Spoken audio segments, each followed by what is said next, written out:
Bonjour à tous et bienvenue dans cette dernière vidéo. Et oui, c'est la fin du confinement. Et pour conclure, j'ai l'honneur de vous présenter Martin Latulippe. Il est mon dernier invité, mais il est numéro 1 sur le web. Mentor des meilleurs leaders de la francophonie mondiale, formateur sans limite de l'Académie Zéro Limite, fondateur du Cercle d'Excellence, conférencier international, et j'en passe. Alors, Martin, comment vas-tu? Bonjour Martin. Bonjour Anne, ça va très bien toi? Ça va bien, merci. Je suis Good, ravie. parfait. Excellent, good. Maintenant que le confinement est terminé, comment ça s'est passé pour toi cette période? Ben, écoute, après quelques ajustements lorsqu'on a eu les annonces, parce qu'étant propriétaire d'une entreprise, il y a des acquis à protéger, il y a des gens qui sont impliqués qui doivent être protégés, il y a des prestataires. Donc, il y a des décisions qui devaient être prises très rapidement. Nous, on avait des gros événements de prévus sur Québec, sur Paris, avec 2000 personnes et plus. Donc, renégociation des contrats, changement de date. Donc, tout ce qu'on peut appeler dans le monde des affaires un mot qui a été très populaire, qui est pivoter, donc être capable de se retourner rapidement sur la situation. Et par la suite, ça a été vraiment une période d'enracinement, tout simplement. Ça a été une période où j'ai été énormément à l'écoute. Je pense que la planète nous parlait. Je pense qu'à partir d'un tout petit virus qu'on ne peut pas voir, je pense que l'écologie, la planète, l'écosystème nous lance en fait un message. C'est peut-être à nous de l'accueillir avec beaucoup d'humilité, beaucoup de vulnérabilité et de voir peut-être dans cet enracinement-là, qu'est-ce que moi je pouvais faire, comment est-ce que je pouvais peut-être changer de petites habitudes à même mon commerce, à même ma façon de vivre avec ma famille, parce qu'en fait, il y a eu des perles et des pépites exceptionnelles qui en sont découlées. Donc, ça a été une période vraiment, ma femme me disait, elle dit, j'ai quasiment honte de dire ça, mais elle dit, je voudrais pas que ça termine, parce que j'étais à la maison, on avait les enfants, c'était quand même assez unique, tout en ayant énormément de compassion pour les gens qui étaient dans une situation beaucoup plus problématique. Donc, on pense aux commerces qui ont des commerces traditionnels, qui ont des employés, qui ont de la location de commerce à faire, payer Donc, toutes ces choses-là, c'est vraiment surréel. Donc, on essaie d'aider le mieux qu'on peut ces gens-là, prier pour eux, mais en même temps, nous, c'était un moment vraiment assez Ça t'a compris un peu, on a compris que c'était une réunion familiale, un super moment en famille en tout cas. Et c'est alors, ça, exactement. quel a été l'impact sur ton entreprise? Ben, nous, on a été très privilégiés parce que, en fait, on a un produit qui s'appelle l'Académie Zéro Limite. Donc, ça faisait 2 ans qu'il n'avait pas été mis en marché. Puis ça faisait 2 ans qu'on retravaillait sur une refonte. Donc, on avait mis tous les meilleurs enseignements que l'on enseigne à nos leaders. On les avait tous mis dans ce lancement-là. Alors, lorsque le pré-coronavirus a commencé, on va dire fin février, début mars, et que ça a commencé à escalader, nous, on était déjà en action commerciale. On était déjà en train de dire aux gens, le monde du commerce traditionnel s'effrite à une vitesse fulgurante. Voici les statistiques. Voici les chiffres à l'appui. Voici à quel point le commerce de détail s'effrite. Voici comment est-ce que les clients sont en train de migrer sur Amazon, sur le commerce de détail, sur le web, e-commerce. L'éducation en ligne, donc le monde de l'éducation traditionnelle souffre. Donc, lorsque la situation est arrivée de confinement, nous, on était en vente déjà et on ne s'est pas mis la tête dans le sable. On n'était pas des gens qui venaient pour profiter d'une opportunité. C'était le discours que l'on avait, en fait, depuis maintenant 3 semaines. Ouais. Donc, on a juste dit aux gens, ben voilà. Donc, nous, ça ne nous affectera pas. Nous, on reste chez nous et moi, je continue à coacher mes clients.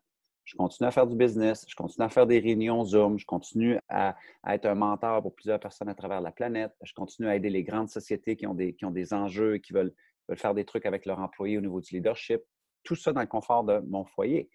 Donc, pour nous, le business a tellement explosé qu'on s'est plus retrouvé à avoir des défis de gestion d'opérations de croissance que des défis de confinement et de coronavirus, si on veut.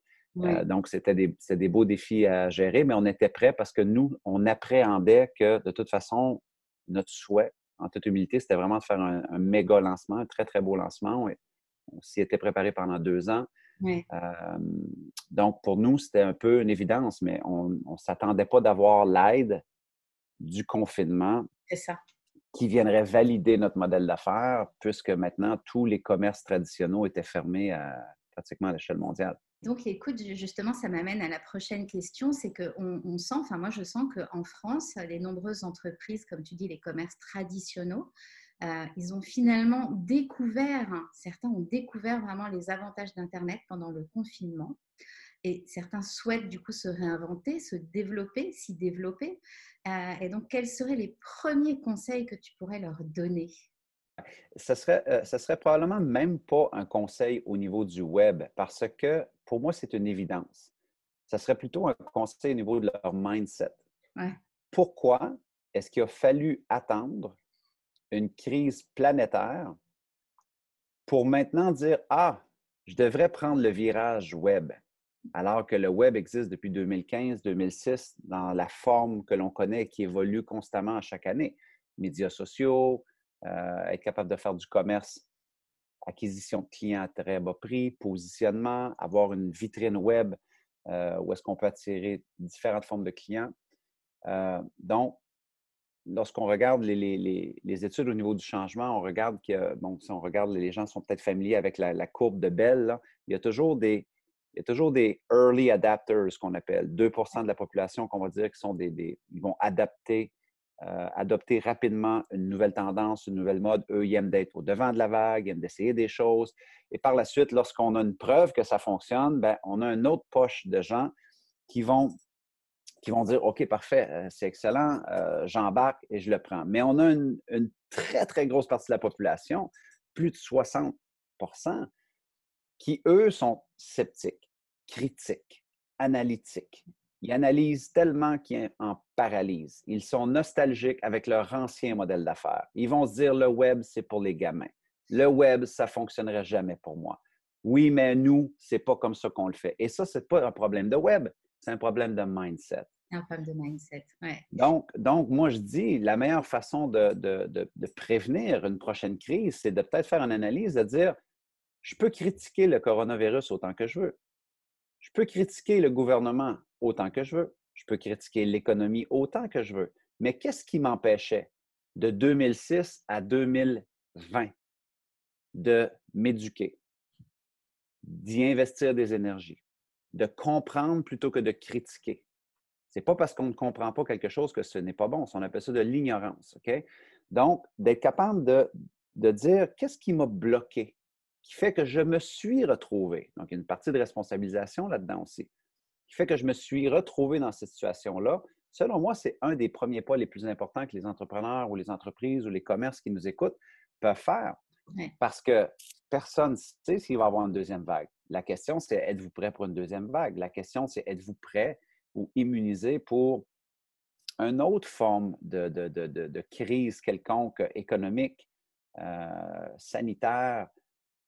Parce que pour moi, je veux dire, le web, hein, si on va sur Google, si on va sur YouTube, tu vas apprendre des trucs, tu vas tout trouver. C'est vrai. Tu comprends? Là, on est dans une économie de c'est pas comment. Tout le monde dit comment je le fais ou je sais pas comment. C'est pas comment, c'est pourquoi tu Ouais. devrais le faire. Tu comprends? Parce que les comment existent. Le pourquoi, seul toi peux savoir pourquoi c'est important pour toi.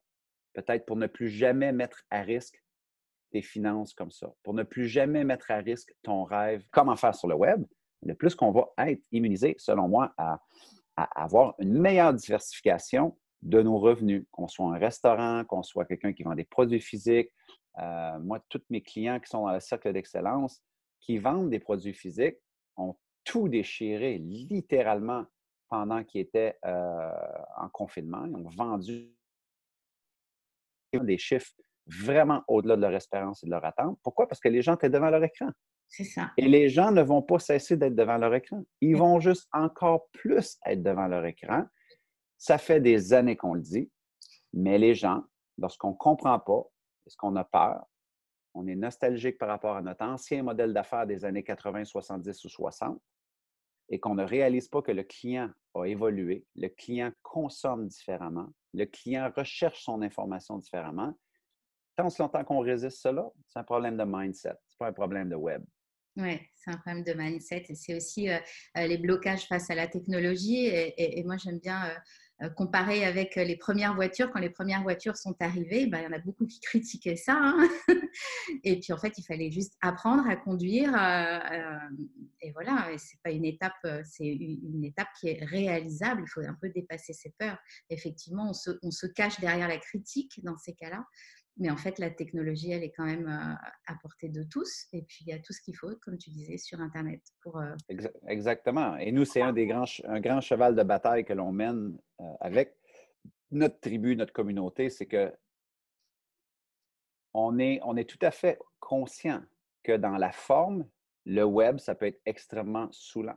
Parce qu'il y a des gens qui l'exploitent de façon très agressive, il y a des gens qui l'exploitent. On a l'impression que ce sont des vendeurs d'automobiles des années 2020, très agressifs, avec des promesses très louches. Donc, dans la forme, si c'est ce que tu as vu, je comprends que tu ne veux pas faire ce modèle d'affaires-là. Mm. Par contre, dans le fond, l'opportunité, elle est titanesque et historique, à mon avis. OK? Donc, dans le fond, il y a une vraie opportunité. Ce que les gens doivent savoir, les entrepreneurs qui nous écoutent, c'est que la forme, elle t'appartient. Maintenant, c'est possible de faire du web avec éthique et bienveillance, de faire une bonne offre, de bien accompagner les gens, d'offrir un service à la clientèle hors norme, d'apporter de la vraie valeur, que ce soit un produit ou un service intangible. Mais si vous vous arrêtez au fait que dire « Ah, moi, je ne vendrai pas sur le web comme lui ou comme elle parce que… », bien là, tu as un problème de forme, un problème de mindset. Comme si on ne peut pas changer un logo, comme si on ne peut pas changer la couleur. Si tu n'aimes pas la couleur, change la couleur. Si tu n'aimes pas la forme, change la forme. Mais il existe des formes complètement différentes pour vraiment tout déchirer sur le web. Eh ben, écoute, merci beaucoup. J'ai une petite question sur le cercle d'excellence. Est-ce que tu pourrais nous expliquer un peu ce que c'est, à qui ça s'adresse, qu'est-ce qui s'y passe? Parce que moi, je vois là une réelle opportunité justement de changement pour les grosses entreprises, en tout cas françaises, qui auraient envie de rentrer, d'être accompagnées par toi, qui est quand même ultra expérimenté, hein, là-dessus. Donc, est-ce que tu pourrais un peu nous en parler? Bien, le Cercle d'excellence, c'est mon groupe où ce que j'accompagne des entrepreneurs élites qui sont déjà des web entrepreneurs. Donc, une entreprise qui a zéro expérience, même si c'est une grosse entreprise, devrait faire l'Académie Zéro Limite pour aller faire ses dents, pour comprendre en fait c'est quoi le web, les fondamentaux du web, les techniques du web, les stratégies, les tactiques. Parce que le groupe du Cercle d'excellence VIP, ce n'est pas un groupe pour des débutants. Donc, ce sont des gens qui font en général minimum 100 000 et plus. Donc, on a un tiers du groupe qui fait 1 million de revenus et plus. On a un tiers qui est à peu près à 400 000 à 1 million et on a un autre tiers qui sont 100 000 à 400 000. Donc, ce sont des entrepreneurs qui ont déjà entrepris une démarche qui était probablement des early adapters. Donc, ils ont adopté le web rapidement, ils ont essayé de le comprendre, positionner leurs produits ou leurs services. Et là, maintenant, bien, ils cherchent à faire une croissance sans trop de souffrance. Ils cherchent à faire une souffrance sans y perdre leur équilibre de vie, sans y perdre leur santé mentale. Et ils veulent avoir vraiment l'expérience d'une personne qui a déjà marché ce terrain-là. Et aussi, ils veulent avoir accès. C'est une grosse question d'accessibilité aussi à des leaders. Donc, le Cercle d'excellence VIP, c'est le seul mastermind group en francophonie mondiale où est-ce qu'on a un étendu international, si on veut. Donc, il existe des groupes similaires, mais on va dire que Europe ou que Québec. Nous, on a vraiment des leaders massifs avec des audiences massives, avec des conférenciers, conférencières massives, des consultants massifs qui ont des méga contrats, autant en Europe qu'au Québec. Donc, ça fait un réseau international. Donc, n'importe quelle personne qui veut faire une expansion internationale et avoir vraiment les deux pieds bien ancrés sur les deux continents où on fait du gros business web francophone, le Cercle d'excellence VIP, on y regroupe là, plusieurs leaders d'excellence. Et donc, vraiment, c'est tout ce qui est amélioration, vraiment, les fondamentaux du business. Donc, comment on fait pour faire de l'acquisition de trafic? Impossible d'avoir un business si on ne fait pas de l'acquisition de trafic, du bon trafic, le bon client. Comment est-ce qu'on l'attire?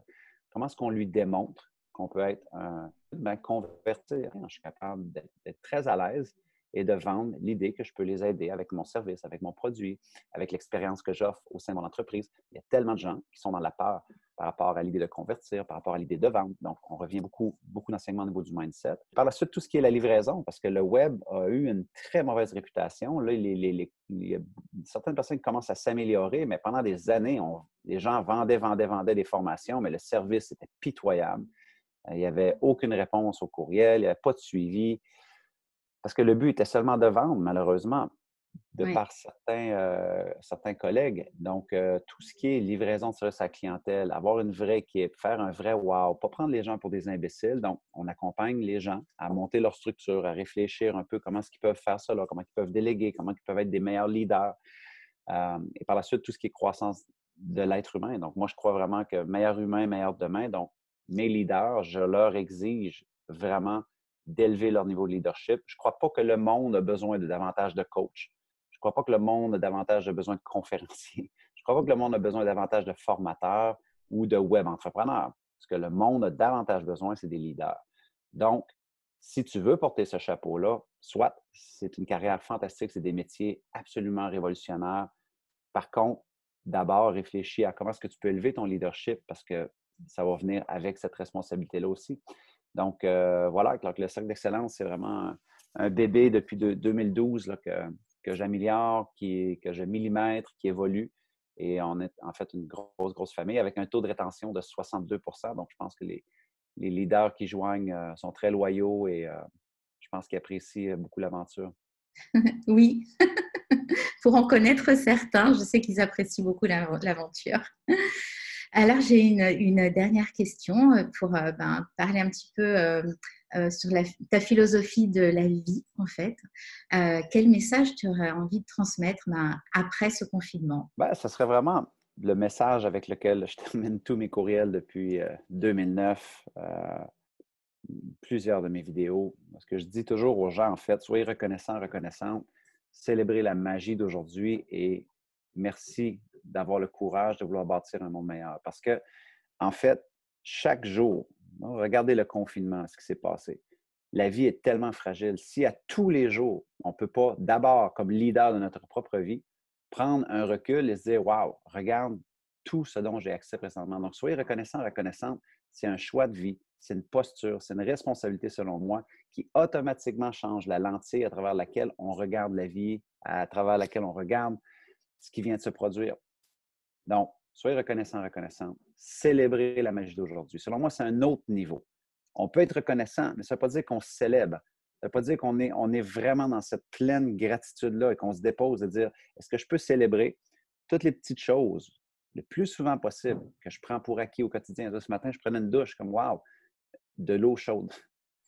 Quel privilège fantastique. Je viens de prendre une douche d'eau chaude, wow, un café fantastique. Et je fais l'effort vraiment d'être dans ce niveau de conscience-là pour ne jamais vivre dans la complaisance, parce que je crois que la complaisance, c'est l'ennemi de l'excellence. Alors, si je suis complaisant dans ma propre discipline à célébrer le fait que j'oublie qu'avoir un café chaud, une douche chaude, c'est un luxe, c'est un privilège qu'un très haut pourcentage de la population n'a pas, déjà, c'est le déclin de mon mindset, à mon sens à moi. Et le dernier, ben, merci d'être cette personne-là qui aura le courage de vouloir bâtir un monde meilleur, parce que je crois vraiment, surtout qu'aujourd'hui, avec les médias sociaux, euh, avec un téléphone dans une poche, on a tous une voix, on a tous la possibilité de faire la différence. Est-ce que ça va changer le monde? Peut-être que non, mais ça va changer votre monde. Parce qu'oublions jamais une chose. Vous savez, pendant le confinement, la majorité de la population attendait la réponse des grands leaders, attendait la réponse de Macron, attendait la réponse de Legault, attendait la réponse de l'Organisme de la santé mondiale. Il attendait la réponse des leaders. Mais moi, j'aimais poser à mes leaders la question suivante. Qui te regarde? Parce que si toi, tu regardes Macron, n'oublie pas une chose, tes enfants te regardent toi. Tes employés te regardent toi. Donc, ça veut dire que tu peux critiquer le leader, attendre qu'il agisse, attendre qu'il dise, attendre qu'il soit, ou toi, tu peux décider maintenant, qu'est-ce que moi je vais faire? Et être dans une posture de leader. Okay? Faire attention à ton système immunitaire, t'entraîner, aller aider les personnes qui sont dans le besoin, contribuer avec temps, compétences, talent, argent, énergie, appeler un ami, les rassurer, voir comment ça va. Parce que tu peux être le leader, mais il y a tellement de gens qui attendaient à tous les soirs l'annonce du président, ce qu'il allait dire. Elle est passée 24 heures à critiquer jusqu'à l'autre annonce. Mais pendant ce temps-là, qu'est-ce qu'ils font? Fuck all. Ils Mm. font zéro pin bar. Donc, merci d'être cette personne-là qui a le courage de vouloir bâtir un monde meilleur. C'est qu'à tous les jours, tu comprends que, hey, le gouvernement fera ce qu'il peut, la santé fera ce qu'il peut. Tout le monde de cette façon possible dans ce contexte inédit et historique. Mais toi, mets l'épaule à la roue aussi à ta façon. Et ça prend du courage pour le faire. Et moi, j'ai un énorme respect pour les gens qui vivent avec ce genre de conviction-là, parce que je pense que c'est en sortant du confinement, les gens me demandent souvent, est-ce que tu crois qu'il y aura un avant et un après? Je veux dire, je le souhaite. Mais en réalité, tant si longtemps que les gens ne reviendront pas à la responsabilité individuelle, de dire qu'est-ce que moi je peux changer de cela? Je ne crois pas qu'il n'y a rien qui va changer. Je crois qu'on va revenir exactement aux mêmes choses, aux mêmes surconsommations, même truc. Pourquoi? Parce que, regarde, juste l'écologie. Tout le monde critique les gouvernements. Ils ne passent pas la loi. L'accord de Paris n'est pas suffisant, etc., etc. Mais au final, tu vas chez eux, ils ne font pas le compost. Ils ne sont même pas capables de faire du recyclage. Ils ne sont pas capables de ceci, ils ne sont pas capables de cela. Donc, encore une fois, commençons par balayer le devant de notre propre maison. Je pense que c'est Mère Teresa qui disait ça. Si tout le monde balayait le devant de sa propre maison, le monde serait beaucoup plus propre ou brillant. Mais c'est un peu cette analogie-là que moi je trouve. Et si on commençait par nous, de Mm. dire de ce confinement-là qu'on vient de vivre, qu'est-ce qu'on peut changer individuellement? Et moi, je pense qu'il y aura un effet ondulatoire collectivement si on se pose peut-être un peu toute cette question-là dans une inclinaison d'améliorer notre façon de faire, notre façon d'être. Eh bien, écoute, merci beaucoup, Martin, pour ce beau partage inspirant. Ça fait Euh, plaisir. Et donc, eh ben, au revoir à tous et merci de m'avoir suivi pendant 2 mois et demi. Je remercie aussi Nicolas Cogan, mon partenaire, qui est intervenu régulièrement pour vous parler des entrepreneurs durant cette série de vidéos. Et puis, je vous dis à bientôt pour de nouvelles aventures, de nouvelles mises en lumière de personnalités qui prennent soin de l'humain. Et en attendant, prenez bien soin de vous, comme vient de l'expliquer Martin. Au revoir à tous. Au revoir tout le monde.